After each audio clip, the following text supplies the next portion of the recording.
तो हेलो दोस्तों, स्वागत है आपका आपके YouTube channel board exam class 10 Rana पर। तो आज आप लोग देख सकते हैं, आज आप लोगों के लिए एक नया टॉपिक स्टार्ट हो चुका है। क्या स्टार्ट हो चुका है? क्लास 10 साइंस यानी कि विज्ञान का chapter first, class 10 science lesson first, रासायनिक अभिक्रिया एवं समीकरण।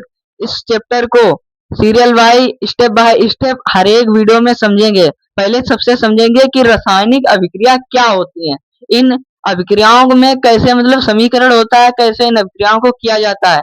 पहले लेक्चर में हम ये समझेंगे और अंत तक आप लोगों को इस चैप्टर का संपूर्ण सॉल्यूशन करवाकर हम देंगे इसी चैनल पर। तो आप लोग प्लीज इस चैनल से शुरू से अंत तक जरूर जुड़े रहें। और साइंस में आप लोग अगर अच्छा स्कोर करना चाहते हैं तो इस सीरीज में जरूर जुड़ जाना। ये क्लास 10 के लिए बहुत ही इम्पोर्टेंट साबित होगी। 2027 में जो हमारे स्टूडेंट पेपर देने वाले हैं वो प्लीज इस चैनल को जरूर सब्सक्राइब कर लें और एक एक वीडियो आप लोगों को प्रतिदिन मिलता रहेगा। तो आज पहला लेक्चर है पहले वीडियो का। तो सबसे पहले बोल रहा है कि क्वेश्चन, रासायनिक अभिक्रिया क्या होती है।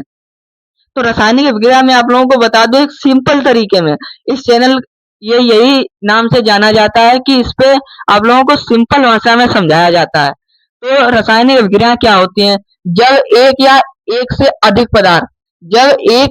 से अधिक पदार्थ आपस में मिलकर नए पदार्थ का निर्माण करते हैं, ऐसी अभिक्रिया को रासायनिक अभिक्रिया कहते हैं। आप लोगों को बता दें सिंपल, जब एक या एक से अधिक पदार्थ आपस में मिलकर एक नया पदार्थ बनाते हैं तो वो अभिक्रिया मेरी क्या होती है? रासायनिक अभिक्रिया कहलाती है। तो आप लोगों को मैं एग्जाम्पल के माध्यम से अच्छे समझाना चाहता हूँ। तो देखिए, एक या एक से अधिक पदार्थ, तो पहले मैं मान लेता हूँ ये मेरा यहाँ पर क्या है, सोडियम।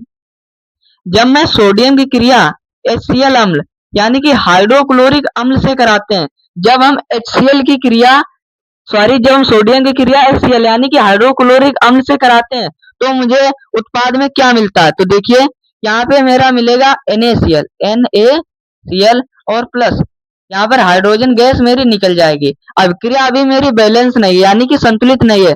जब मैं यहाँ से 2 से गुणा कर दूंगा यहाँ पर HCl में 2HCl, तो ये मेरी अभिक्रिया संतुलित हो जाएगी। तो आप लोगों ने देखा कि एक या एक से अधिक पदार्थ आपस में जब मिलते हैं तो एक नए पदार्थ का निर्माण होता है। ऐसी अभिक्रिया हमारी रासायनिक अभिक्रिया कहलाती है। तो आप लोगों ने देखा कि आप लोगों को एकदम सिंपल तरीके में समझ में आया। तो ये अभिक्रिया आपके पेपर में 2 या 3 मार्क्स में पूछी जा सकती है। तो आप लोग 2027 के लिए इसे इम्पोर्टेंट डाल लें। 2027 इम्पोर्टेंट मतलब जरूर आएगी ये आप लोगों के पेपर में, किसी ना किसी सेट में आप लोगों को जरूर रखी हुई मिलेगी। इससे आगे मैं आप लोगों को अब बताने वाला हूँ संयोजन अभिक्रिया क्या होती है, वियोजन अभिक्रिया क्या होती है, मैं बताऊंगा। तो दोस्तों हम आगे का आप समझते हैं। तो आगे क्या है मेरी वियोजन अभिक्रिया। वियोजन अभिक्रिया क्या होती है? तो मैं सिंपल तरीके में इसे पहले आप लोग इसे पढ़िए, फिर मैं अपनी भाषा में बताऊंगा आपको। ये बोल रहा है कि वह अभिक्रिया जिसमें एकल अभिकारक टूटकर अधिक उत्पाद उत्पन्न करते हैं तथा इसमें ऊर्जा की आवश्यकता होती है, वियोजन अभिक्रिया कहलाती है। तो सिंपल भाषा में समझिए कि जब अभिक्रिया में एकल पदार्थ, जब एक पदार्थ अन्य मतलब ज्यादा पदार्थों में टूट जाता है, और जब ज्यादा पदार्थों में टूट जाता है तो वियोजन का मतलब होता है टूटना। अधिक पदार्थों में टूट जाता है तो वह वियोजन अभिक्रिया कहलाती है। इसमें ऊर्जा की भी आवश्यकता होती है। तो आप लोगों को मैं एग्जाम्पल के तरीके में अच्छे तरीके में समझाऊंगा एग्जाम्पल से। तो समझिए, देखिए, जब कैल्शियम कार्बोनेट की क्रिया, कैल्शियम कार्बोनेट का ऊष्मीय अपघटन,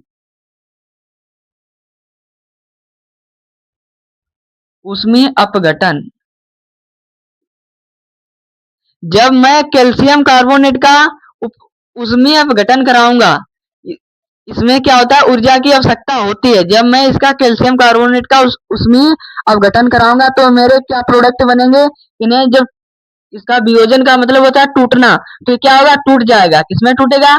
कैल्शियम ऑक्साइड प्लस CO2 में। कैल्शियम ऑक्साइड ये क्या हो गया मेरा, कैल्शियम